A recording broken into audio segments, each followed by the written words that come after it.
მოგესალმებით, დიდი მადლობა მოწვევისთვის. მართლაც ძალიან საინტერესო შედეგები გამოქვეყნდა აღნიშნული კვლევების სახით, რომელიც დაავადებათა კონტროლისა და საზოგადოებრივი ჯანმრთელობის ეროვნულმა ცენტრმა გამოაქვეყნა. ეს შედეგები არის ორი კვლევის ფარგლებში მიღებული. ერთი არის ეგრეთ წოდებული თამბაქოს გლობალური კვლევა ახალგაზრდებში, რომელიც მოიცავდა 13-დან 15 წლამდე 15 წლის მოზარდებში თამბაქოს სხვადასხვა პროდუქტების მოხმარების კვლევას და აგრეთვე მეორე კვლევა, რომელიც უკვე ჩატარდა 16-17 წლის ასაკის მოზარდებში, ახალგაზრდებში და სადაც ასევე სწავლობდნენ თამბაქოს სხვადასხვა პროდუქტის მოხმარებას. ახლა რაც გვიჩვენა ამ კვლევებმა არის, რომ თამბაქოს რომელიმე პროდუქტის მოხმარება მოზარდებში შეადგენს მოსწავლეებში შეადგენს 14%, ვაჟებისთვის ეს არის 16.3% და გოგონების შემთხვევაში 11.2%. ანუ თამბაქოს რომელიმე პროდუქტში მოიაზრება ნებისმიერი პროდუქტი, გარდა ელექტრონული სიგარეტებისა. ანუ აქ შეიძლება შედიოდეს ჩვეულებრივი სიგარეტიც, გასახვევი თამბაქო ან თუთუნი ან ასე შემდეგ, ასევე გასახურებელი თამბაქო, ძირითადად ყველა ეს პროდუქტი. ხო, გარდა ელექტრონული სიგარეტებისა. ამ კუთხით კვლევა აჩვენებს გარკვეულ კლებას, მცირედს, თუმცა, მაგრამ მაინც გარკვეულ კლებას მოხმარებისა თამბაქოს პროდუქტების, რაც რა თქმა უნდა კარგია, მაგრამ არ არის იმდენად დიდი ეს კლება, დაახლოებით 1.5%-ის ფარგლებში არის კლება, როგორც სასურველი იქნებოდა მაგალითად და როგორც დაუშვათ შეიძლება მიგვეღწია ჩვენ უფრო მწყობრი და ესე ვთქვათ მიზანმიმართული ქმედებებით. რაც გულისხმობ ახლა ამაში, თქვენ მოგეხსენებათ, რომ საქართველოში 2018 წლიდან საკმაოდ დაიხვეწა თამბაქოს კონტროლის კანონმდებლობა, გაცილებით უფრო კარგი ნორმები არის და ქმედითი ნორმებია ჩადებული ამ კანონმდებლობაში, თუმცა 2021-დან და განსაკუთრებით 22 წლიდან მოყოლებული მიმდინარეობს ამ კანონმდებლობის ფაქტობრივად შესუსტება, ნაცვლად იმისა, რომ გაძლიერდეს გარკვეული მიმართულებები, როგორიცაა მაგალითად გადასახადების ზრდა თამბაქოს პროდუქტებზე, რაც შეამცირებდა ხელმისაწვდომობას, ხო? პროდუქტების განსაკუთრებით ახალგაზრდებისთვის, ან როგორც არის მაგალითად მათი ხილვადობის მთლიანად დაფარვა, აგრეთვე მათი ხელმისაწვდომობის შემცირება, დაუშვათ უფრო მეტი კონტროლი იმაზე, რომ არასრულწლოვანებს არ მიეყიდოთ და ასე შემდეგ, ხო? ნაცვლად ამისა პირიქით მიმდინარეობს ინტენსიური ასე ვთქვათ რეკლამირება აღნიშნული პროდუქტების და თან არასწორი და არასათანადო ინფორმაციის მიწოდება ჩვენი საზოგადოების. მაგალითად, თუნდაც აი იგივე თამბაქოს ინდუსტრია ინტენსიურად ავითარებს იმ აზრს და შეხედულებებს ნერგავს ისეთ წარმოდგენებს, თითქოს თამბაქოს ახალი პროდუქტები, როგორიც არის მაგალითად გასახურებელი თამბაქო, ელექტრონული სიგარეტი და მათი მსგავსები, არის ნაკლები რისკის შემცველი მოსახლეობისთვის, ხო?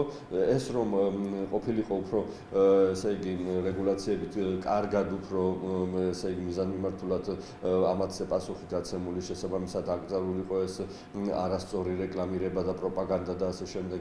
მე გეტყვით, რომ იქამდე ექიმებსაც და სამედიცინო საზოგადოების წარმომადგენლებსაც კი იყენებს ინდუსტრია, აქტიურად ატარებს მათ ტრენინგებს, გადამზადებებს და იმას, რომ შემდეგ უკვე ესე იგი მოსახლეობას და თავიანთ პაციენტებს ამ ექიმებმა მოუწოდონ, რომ აი სიგარეტის არის ცუდი, ჩვეულებრივი და სხვა პროდუქტები, ელექტრონული სიგარეტი ან გასახურებელი თამბაქო ნაკლები რისკის შემცველია, ან ცუდად უსაფრთხოა, ნერგავენ ასეთაც. რა თქმა უნდა, შედეგი იქნებოდა უფრო კარგი, რომ ეს ყველაფერი არ ყოფილიყო. თუმცა ეს კლებაც გარკვეულწილად არის ასე ვთქვათ, კარგი, დადებითი მომენტია, მაგრამ კიდევ ერთხელ ვიმეორებ, ვისურვებდით უფრო მეტ კლებას, სასურველია, რომ მეტი კლება იყოს. ეგრეთვე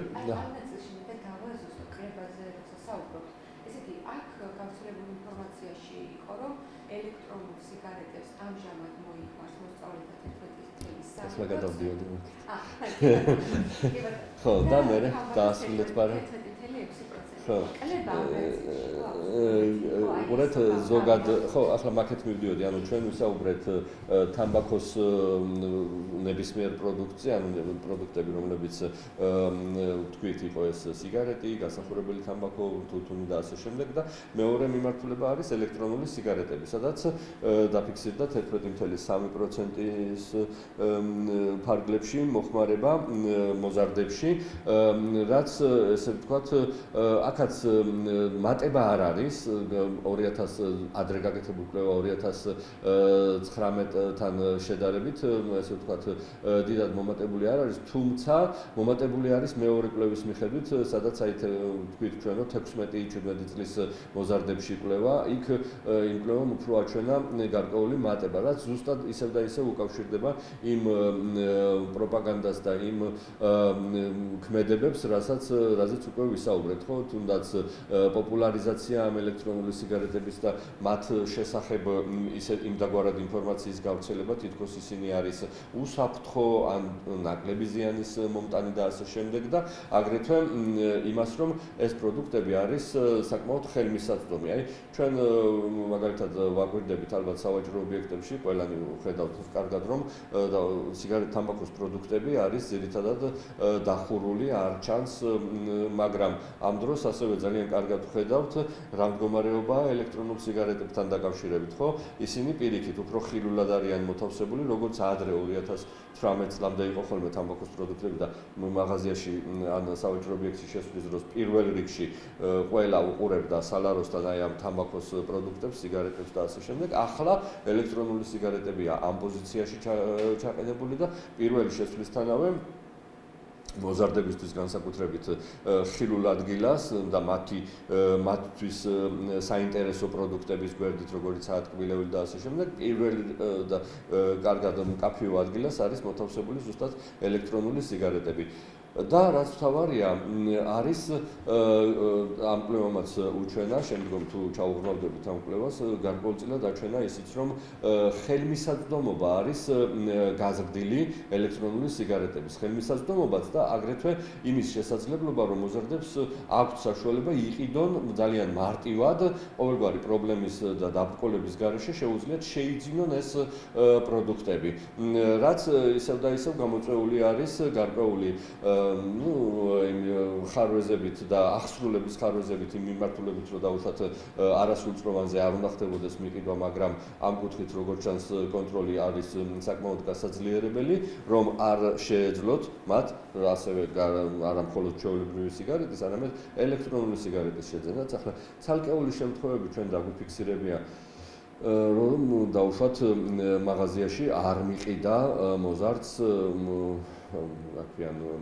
გამყიდველმა და კონსულტანტმა ელექტრონული სიგარეტი, მაგრამ აგრეთვე დაგვიფიქსირებია ისეთი შემთხვევებიც სამწუხაროდ, როდესაც ძალიან მარტივად მიიტანა, შეიძინა ეს პროდუქტი მოზარდმა და კვლევამაც ჩვეულებრივად აჩვენა ეს ყველაფერი, რომ ამ მოზარდებს გამოკითხვის შედეგად მათ დააფიქსირეს, რომ არ ქონიათ რაიმე შეფერხება და გარკვეული პრობლემა შეძენის დროს, ანუ ძალიან მარტივად ისინი ყიდულობენ აღნიშნულ პროდუქციას. აი, მეორე პროცენტი მაჩვენებელზეც რომ ვთქვათ, 11.3 იყო ელექტრონულ სიგარეტებზე და 11.6 იყო თამბაქოზე, თამბაქოს მოხმარებაზე, ხომ? აი ამ შედარება რომ გავაკეთოთ.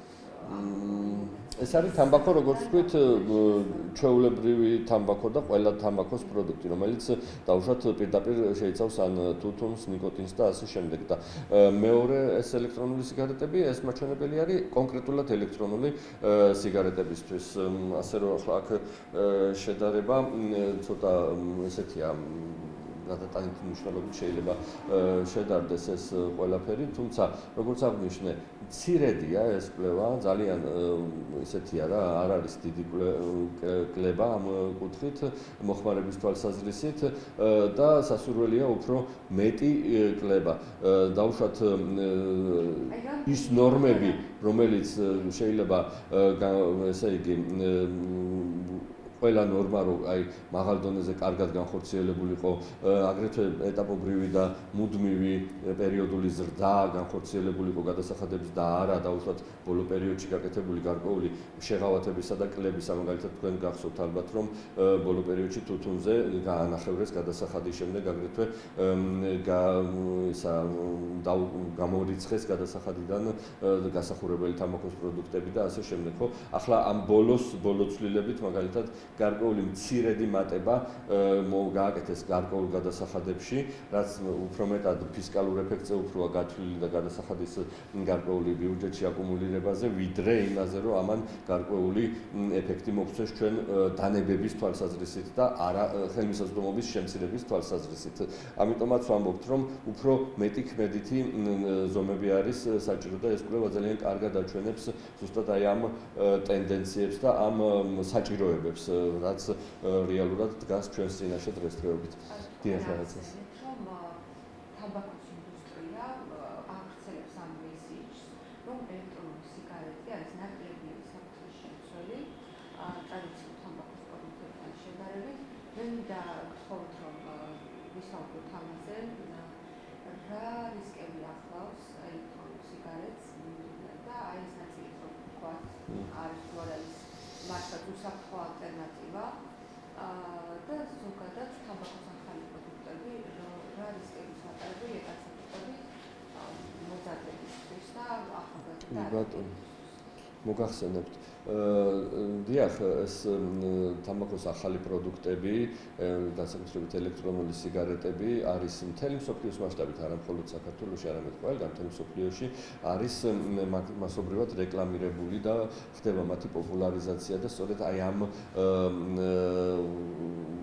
მომენტს ესმება ხაზი, თითქოს ისინი არის გაცილებით უფრო უსაფრთხო, ან თუნდაც სრულიად უსაფრთხო და ასე შემდეგ. თუმცა გამოჩნდა ძალიან ბევრი დამოუკიდებელი კვლევა უკვე ბოლო დროს, რომელიც უჩვენებს უამრავ რისკს ჯანმრთელობასთან დაკავშირებით. ერთი ყველაზე მთავარი, რაც რის შემდეგაც დაიწყო ზოგადად ეს ინტენსიური კვლევები ამ მიმართულებით იყო ის, რომ დაუშვათ იყო სიკვდილის შემთხვევები ძალიან მოიმატა. შეერთებულ შტატებში იყო ძალიან ბევრი სიკვდილის შემთხვევა, ახალგაზრდებში უცაბედი გარდაცვალება თითქოს ჯანმრთელ ადამიანს და მე როდესაც ნახულობდნენ, მთლიანად ფილტვის ქსოვილი იყო დაშლილი და ასე ვთქვათ განადგურებული და როდესაც შეისწავლეს ყველა ეს ადამიანი იყო მომხმარებელი ვეიპების და ამ ელექტრონული სიგარეტის და სწორედ ამის საფუძველზე ეწოდა ზუსტად ამ დაავადებას ევოლი, ელექტრონული, ანუ ინგლისური აბრევიატურით არის ელექტრონული სიგარეტი და ვეიპის მოხმარების შედეგად გამოწვეული ფილტვის დაავადება. და სწორედ ამის შემდეგ დაიწყო ძალიან ბევრი კვლევა, რომელმაც უკვე და გამოჩნდა ძალიან ბევრი შედეგი, რაც უჩვენებს უარყოფით ზემოქმედებას, როგორც ფილტვებზე, ასევე გულსისწრაფთა სისტემაზე, ნერვულ სისტემაზეც, სხვათა შორის, ანუ გარდა იმისა, რაც ჩვენთვის უკვე ცნობილი არის, მაგალითად სიგარეტის რისკები და ასე შემდეგ და სხვა დაავადებები, რასაც სიგარეტის ჩვეულებრივი თუთუნის სიგარეტის მოხმარება იწვევს, გარდა ამისა კიდევ ძალიან ბევრი უარყოფითი შედეგი იქნა ნაჩვენები ელექტრონულ სიგარეტებთან მიმართებაში. თუნდაც მაგალითად განსაკუთრებით მოზარდებში ნერვული სისტემის განვითარების მკვეთრი შეფერხება, რაც დამეთანხმებით ძალიან მძიმე შედეგებამდე შეიძლება მივიდეს შემდეგ ამ ახალგაზრდისათვის, ხო? მე აგრეთვე ყველაზე მთავარი და მნიშვნელოვანი რაც არის ის, რომ ყველა ეს პროდუქტი მაინც შეიცავს ნიკოტინს გარკვეული სახით. ნიკოტინი არის პროდუქტი, რომელიც ზუსტად განაპირობებს აი ამ დამოკიდებულებას. იქნება ეს სიგარეტი, ელექტრონული სიგარეტი თუ ასე შემდეგ. ახლა მოგეხსენებათ, რომ ელექტრონულ სიგარეტში პირდაპირი სახით ეს თუთუნი არ არის წარმოდგენილი, მაგრამ იქ არის ქიმიური ნივთიერება ნიკოტინი, შემადგენლობაში წარმოდგენილი, რომელიც ეს რა ქვია, სწორედ განაპირობებს ამ დამოკიდებულებას. აგრეთვე თქვენ მოგეხსენებათ არის ზოგიერთი ელექტრონული სიგარეტი, რომელზეც მითითებულია, რომ 0% ნიკოტინი და ესეც არის გარკვეული მანიპულირება, ვინაიდან როდესაც როგორც ევროპაში ჩატარებულმა საფრანგეთში და ასე შემდეგ კვლევებმა აჩვენა, ის პროდუქტი შეიცავდა პირდაპირ სახით ნიკოტინს, ანუ ბუნებრივ ნიკოტინს არა, მაგრამ ნიკოტინის მარილებს, რომელიც შემდგომ მაინც თავის საქმეს აკეთებს და იწვევს დამოკიდებულებას ამ პროდუქტისადმი. მერე კიდევ ახლა მეცნიერები აკვირდებიან აგრეთვე დამოკიდებულების ახალ ფორმას, ასე ვთქვათ, რომელიც უკვე გარკვეულწილად ფსიქოემოციურ დონეზე არის განპირობებული. ეს ელექტრონული სიგარეტი მოგეხსენებათ ძალიან ადვილი მოსახმარია, ანუ არ ჭირდება ანთება, ჩაქრობა და ასე შემდეგ და სულ მუდმივად ხელში უჭირავს მის მომხმარებელს და უკვე ამ მოტორიკის გარკვეულწილად მერე დაძლევა ძალიან უჭირთ და აგრეთვე ძალიან ბევრი კვლევა აჩვენებს იმასაც, რომ ელექტრონული მოზარდები, რომლებიც იწყებენ ელექტრონული სიგარეტის მოხმარებას, გარკვეული რაღაც მოსაზრებებით ძალიან მალევე უკვე იწყებენ ჩვეულებრივი სიგარეტის ან სხვა პროდუქტების მოხმარებასაც და უკვე გვაქვს ჩვენ საქმე ორმაგ და სამმაგ მოხმარებასთან სხვადასხვა პროდუქტების, ხო?